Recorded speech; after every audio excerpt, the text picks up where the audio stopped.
um grande prazer estar aqui. E esse é realmente um prazer ainda mais, porque é a primeira vez durante toda essa pandemia que estou em um evento presencial. Recentemente eu participei em um programa e eles perguntaram: Peter, o céu ainda é o limite? Aí eu falei: não, o céu não é o limite. O que é o limite é o universo infinito. A meu insight mais consolidado é que realmente o céu não é o limite e que o futuro sempre vem muito mais maluco que a gente consiga imaginar. Esse é um insight muito profundo, né? Então, quando a gente olha para o futuro, a gente veja sempre, quando eu começo minhas palestras, eu sempre falo: olha o nome do instituto com que eu represento aqui no Brasil. Future Studies. A gente sempre fala sobre o futuro em plural. E por quê? O futuro não existe, mas o futuro é uma série infinita de possibilidades futuras. Esse deixa uma responsabilidade na nossa mão de criar e tentar puxar para o que futuro a gente quer vai acontecendo.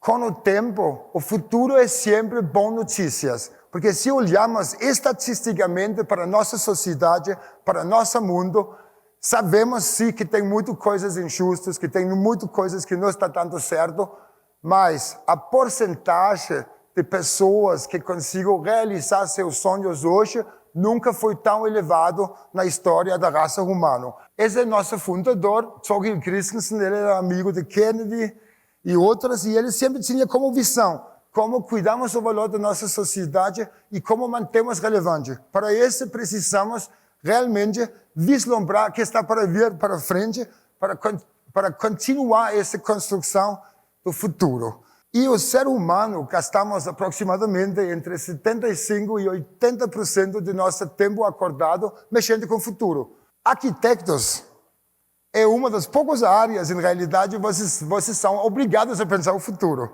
E o papel do arquiteto é fundamental pensar o futuro a longo prazo, porque boa parte da responsabilidade do arquiteto é criar esse futuro. Então, estudos futuros, e como praticamos isso? Quando eu fui chamado para dar essa palestra, falaram: Peter, você está no painel Mentes Criativas. Então, eu falei para vocês, eu vou mostrar como usamos estudos futuros para destravar nossa criatividade. Porque realmente, o mais importante fator em estudos futuros é a imaginação. E eu acredito que esse é um dos mais importantes fatores também para um arquiteto. Então, estudos futuros é sobre a combinação entre a ciência e a arte. Onde, se olhamos para o futuro só usando fatos, citados e o mundo conhecido, vamos ser muito cegos. Mas, se olhamos para a arte, a arquitetura, que está acontecendo na nossa sociedade, aí temos sinais aonde o futuro está caminhando. Algumas de nossas ferramentas para estudar o futuro é projeção de cenários. E uma ferramenta para usar para isso é projeção de cenários, e a gente nunca trabalha com só um cenário. A gente trabalha sempre com 4, 8, 10 cenários, porque não podemos preparar para um cenário. Porque se alguém sabia exatamente onde vai ser o futuro, eu não estava aqui hoje, porque já tinha ganhado a Mega Sena e estava na minha própria ilha. Para isso, a gente está usando algumas ferramentas para entender o que pode acontecer. E uma das primeiras desses são os wildcats, os cisnes pretos, que são mudanças não lineares que ninguém pensa e que mudam todo o nosso cenário, como, por exemplo, a chegada do smartphone, ou a ruptura de um vulcão. Essas são mudanças que não são previstas e que mudam profundamente a nosso dia a dia. Então, precisamos conectar com esses wildcats para gerar inspiração de onde estamos para vir.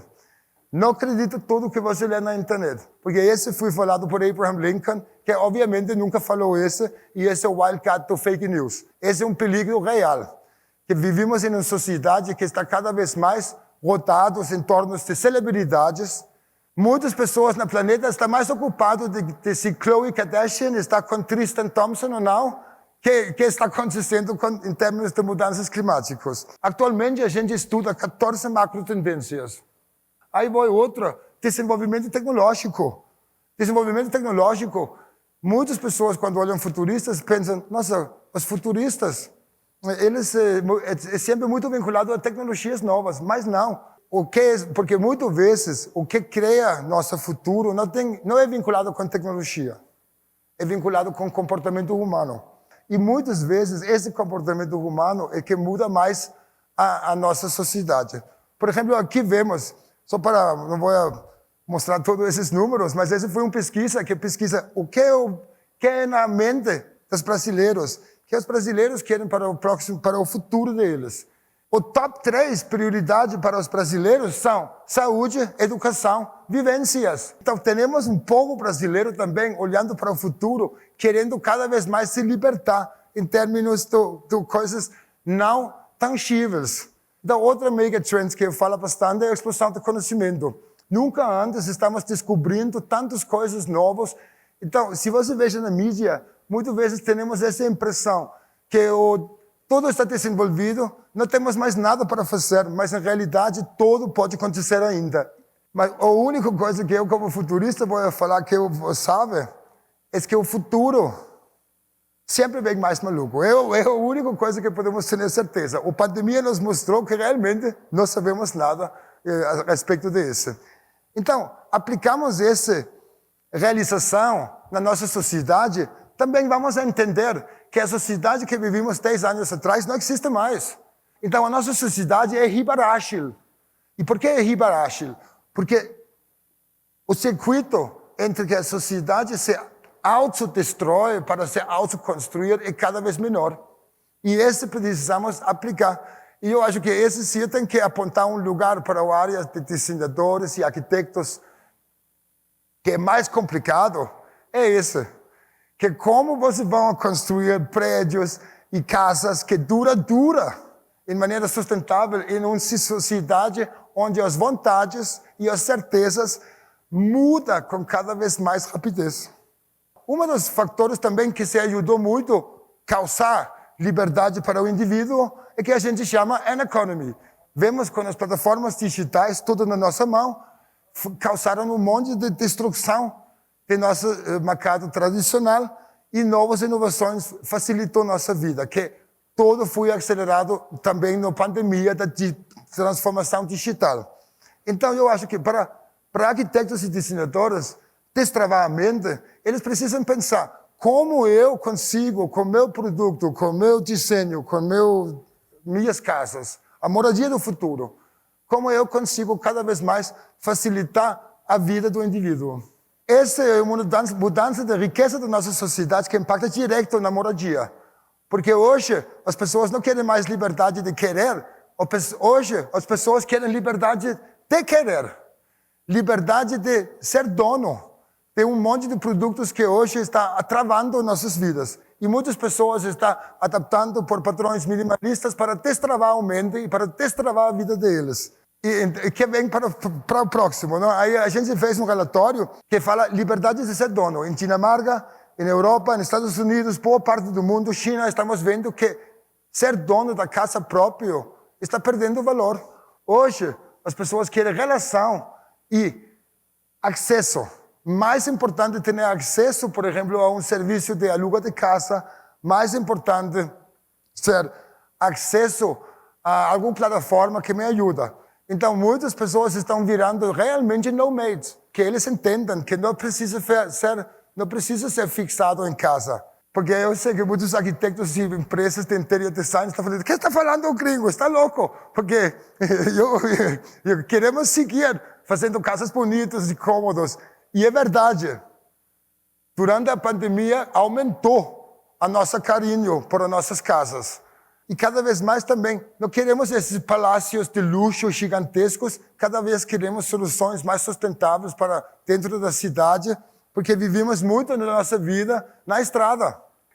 A gente chama esse conceito mobile cocoon, que com o celular chegando, tudo virou, a mobilidade está imensa. E temos todas as nossas redes sociais, nossas artes, nossos entretenimentos favoritos, em que a gente chama em nosso casulo mobile. Então, essa é uma liberdade que só estamos vendo o topo do iceberg em termos do impacto para arquiteto e moradia. Essa mobilidade extensa. Agora, com a pandemia, todo mundo ficou preso em casa. E já antes da pandemia, com as redes sociais, estamos cada vez mais vivendo uma vida em bolhas, onde a gente não está mais conseguindo ser apresentado de outra visão de nós mesmos. E polarização é uma das mais importantes megatrends de entender que a polarização é perigoso. A polarização ruína a coerência da nossa sociedade. Então, se a arquitetura e o design interior também podia fazer a sua parte em evitar que as bolhas fiquem demasiado fortes, né? Porque o que estamos vendo que com a pandemia, que está cada vez mais faltando espaços na sociedade onde podemos discutir. Então, esse é um mega desafio. Outro desafio é a conexão holística com a natureza.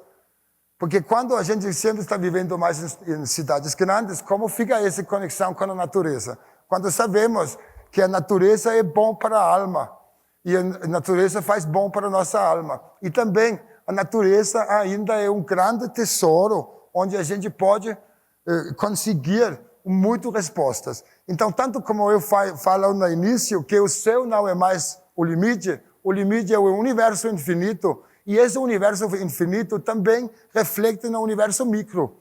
Então, com a explosão urbana que vivimos no nosso planeta atual, a gente fala que o futuro pertence às cidades, né? Precisamos projetos, precisamos maneiras de reconectar o ser humano com o cérebro, ou com a natureza. E esse é um projeto de Copenhague bem interessante. Eles têm, esse aqui é uma usina elétrica. É uma usina elétrica que um arquiteto dinamarquês, Bjarke Ingels, transformou em uma montanha para fazer esquiar. E no verão, eles podem fazer escada e curtir de outras formas. Mas é uma maneira de trazer a natureza por dentro da cidade. Outra maneira de fazer isso, recentemente vimos, é jardins infantis na floresta. Pais da cidade entregam as crianças deles para um ônibus e o busão leva eles na natureza e as crianças têm liberdade de jogar, de se divertir o dia todo. Então, vemos que cada vez mais precisamos de projetos que facilitam o acesso a essa natureza. Temos outros aqui que estamos vendo que grande potencial é o urban farming, ou criar espaços verticais de farming ou dentro da cidade, né? E esse também está cada vez mais impactando nas nossas casas, que precisamos de casas, por exemplo, onde podemos crescer nossa comida. Aí temos slow food terroir, também é uma tendência muito louca, não muito louca, mas que também está querendo trazer o homem da cidade por perto da natureza. Então, cada vez mais, como levamos o campo para o cidadão que mora na cidade? E cada vez mais o ser humano quer isso, porque o bem-estar é uma tendência que a gente não pode deixar fora. Também quando olhamos casa e moradia do futuro. Quando falamos de direitos humanos, quando falamos de libertação do indivíduo, de destravar a nossa potencial, precisamos primeiro olhar para o nosso bem-estar. O bem-estar está virando mainstream, né? E essa é uma mudança profundamente na nossa sociedade. Então, aqui para frente, o futuro da saúde é preventiva. Então, estamos vivendo uma mudança de paradigma, onde a gente só preocupava pouco vezes com a saúde e agora vamos preocupar com a saúde o tempo todo. Outra coisa que vai ser casas do futuro, eu sempre falo provocativo para universidades que todo o aprendizado vai acontecer no transporte do futuro, porque o transporte do futuro é elétrico e 100% robôs. Então não precisa preocupar se é motorista. Você pode curtir filmes, entretenimento, educação. Esse novo sistema de transporte também vai mudar totalmente como a gente pensa o futuro das nossas casas. Amazon, por exemplo, está também uma empresa que está trazendo liberdade ao indivíduo, facilitando o nosso dia a dia, por exemplo, que as pessoas não precisam mais sair da casa.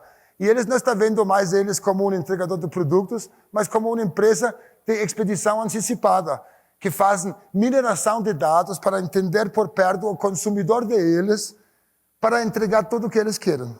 Então, podemos imaginar que no futuro, os arquitetos precisam realmente conhecer por tão perto, de quase uma visão nua da cliente deles, para entender exatamente que casa eles querem.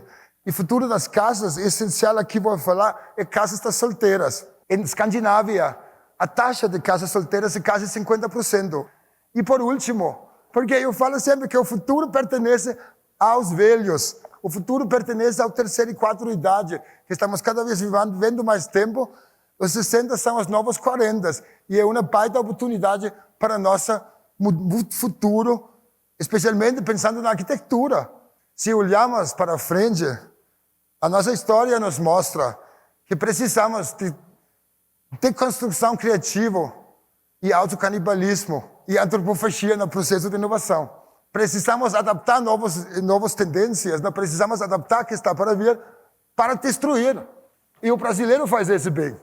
De maneira do jeitinho, que eu não vejo como digamos, como algo ruim. Não, é uma fonte de inovação.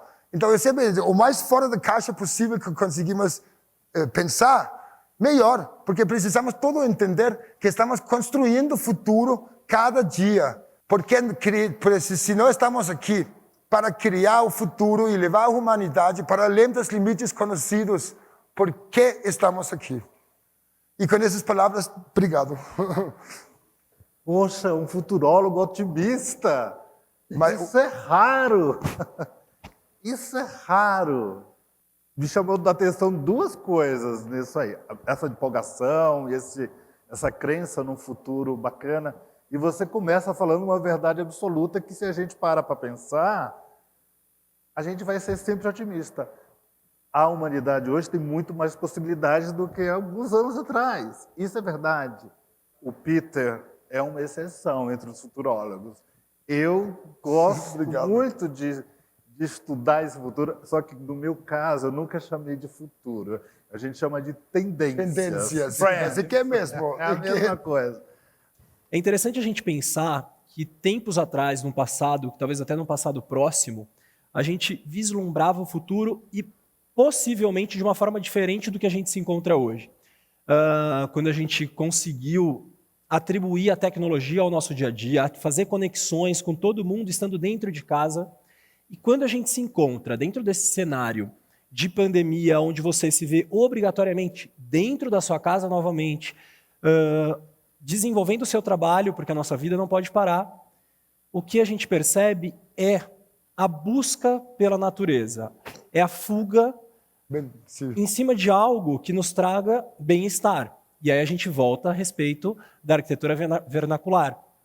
Então a gente começa, mesmo tendo tudo às nossas mãos, e aí a gente pode falar do futuro obscuro, e talvez, Pedro, quando você colocou isso, eu refleti um pouco, eu acho que o futuro, ele traz um certo receio, talvez pelo caminho que tudo tem seguido, mas pelo incerto. E quando a gente olha para o passado, e a gente olha para as origens, e a gente volta à história, aquilo nos conforta. E tem uma pergunta que eu acho que cabe um pouco dentro desse assunto. É justamente sobre isso. A gente foi desesperado para a natureza, assim que pôde, né? Ou pelo menos tem quem não foi ainda, tipo eu, que ainda não viajei, desesperada para se jogar num mar, lamber uma areia, né? Aquela coisa bonita. E as pessoas perguntaram, uma das pessoas que está assistindo, a gente perguntou para você falar um pouquinho mais sobre os nômades digitais. Isso é realmente uma realidade? A gente vai conseguir trabalhar de qualquer parte do mundo? Sim, é uma realidade. Ainda não sabemos a que tamanho, se X porcentagem da população vai ser considerado de nômades digitais, mas é uma tendência forte. O mercado de turismo está precisando adaptar, ter Wi-Fi, oferecer Wi-Fi, porque cada vez mais pessoas que têm o privilégio de trabalhar em casa vão adaptar por passar uma boa parte fora da casa, né? Então, sim, da nossa análise é totalmente super tendência e é de novo liberdade, né? Porque também uma das coisas que eu e meus pesquisadores falam muito é, olha, essa vontade de aprender, a viagem é fundamental para aprender. E também, como você fala, o futuro pertence aos velhos, né? Uma das coisas que a gente tem muito foco é precisamos entrar num pensamento de lifelong learning. quem estava esperto no passado já teve a gente aprende a vida toda, né? Mas agora já estamos falando mais sobre isso. Mas então, aí viagem é uma boa ferramenta para fazer isso. A viver uma vida nomade, né? Também, por exemplo, viver alguns anos em uma cidade ou um país e depois em outra, também é uma maneira de ter lifelong learning no estilo da vida. Realmente. Mais ou menos. Muito obrigada. Peter, obrigado. Foi demais a conversa de vocês, também que a gente teve Obrigado. o prazer de estar aqui pertinho com o Pedro.